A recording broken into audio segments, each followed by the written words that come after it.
یو صحابی دے دا امام الانبیاء جناب محمد الرسول اللہ صلی اللہ علیہ وسلم دربار تراغو عرضیو کو وی اے دا اللہ محبوبہ ماتا یودا سے عمل اخایا چاگا زما دا پارا فیدمن وی. امام الانبیاء جناب محمد عربی صلی اللہ علیہ وسلم دغا صحابی تا داسی یو عمل ورتخی چاگا دد دا پارا فیدمن وی.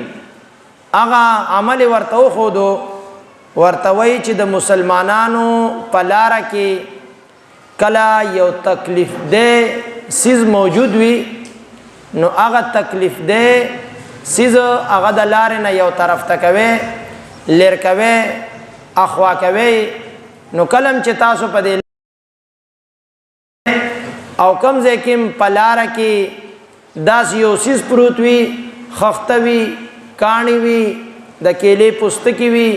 یا بل یو داسې سیز وی چې هغه نه مؤمن مسلمان ته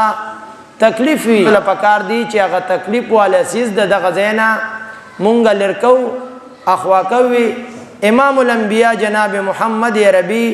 صلی اللہ علیہ وسلم د صحابی تا فرمائی چې تاسو د مسلمانانو د لارې نه تکلیف دې سيزونه